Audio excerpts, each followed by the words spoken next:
Okay, hi Ms. Noor and our fellow classmates. Welcome to our Nature of Science presentation. I am Chrissy and my group members are Amanda, Pavitra and Jess. Today we will be presenting to you what scientific law and theories are and the misconceptions of scientific theories. I will begin this by explaining to you what scientific laws are. Scientific laws are a description of a natural phenomenon that holds true under specific conditions, and it will always apply under the same conditions and implies that there is a causal relationship involving its elements. A scientific law can be expressed as a mathematical statement, so this is a way where you can identify a scientific law. For example, in the theory of relativity created by Einstein, E equals to mc squared is one of its formula. This formula is based on empirical data, and it's formed by being tested with different sets of conditions. This equation of energy has been proven mathematically, so this is a scientific law. Another example of scientific law would be the law of thermodynamics. The law of thermodynamics is when energy passes as works, as heat, or with matter into or out of a system. Its internal energy changes in accord with the law of conservation of energy. Thus, it is a scientific law. All of the examples presented can be scientifically proven.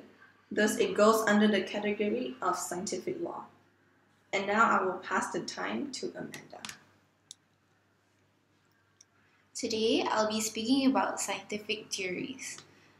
Scientific theory is defined as a logical explanation for a large number of facts and observations about the natural world.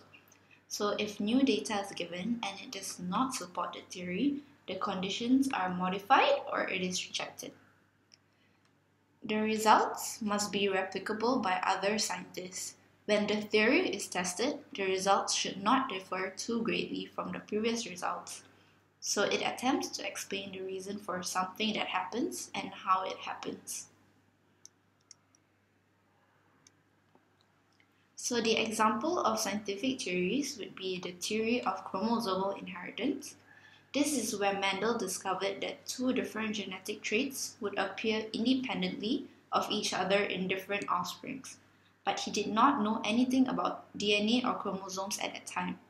So when the scientists discovered DNA and chromosomes centuries later, then only Mendel's law of independent assortment could be explained using the theory of chromosomal inheritance.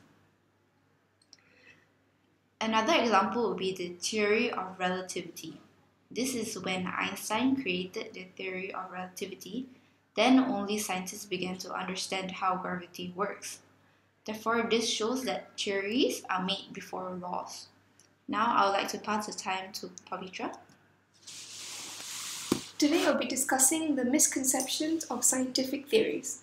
But before I do that, I'd like to give a definition of a scientific theory. A scientific theory is a well-substantiated explanation of some aspect of the natural world that is acquired through the scientific method and repeatedly tested and confirmed through observation and experimentation. The misconception of scientific theories. The first idea is that it's only a theory. The difference in meaning between the colloquial unfamiliar and scientific use of the word theory. The second being that they are only told in lecture as evidence supporting a hypothesis or theory is a fact. And lastly, that there is a hierarchy among laws, principles, and theories. Now I'd like to pass the time to Jessica, where she will further elaborate on the misconceptions of scientific theories.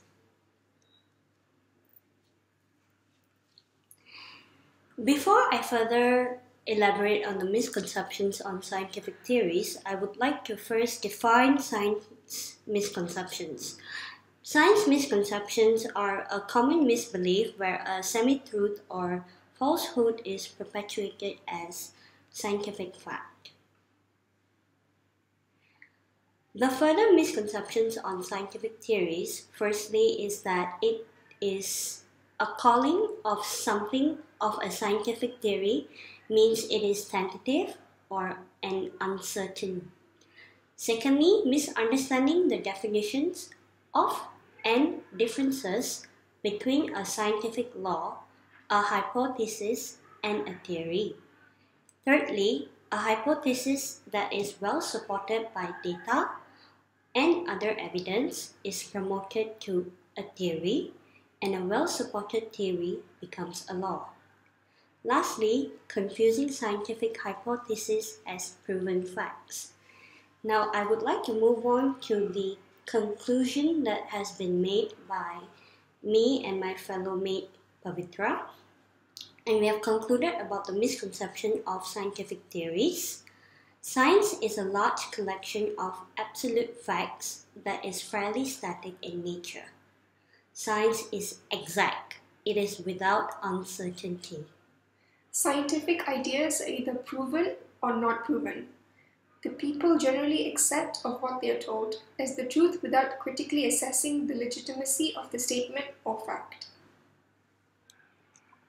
Thank you for listening, and I hope you enjoyed our presentation.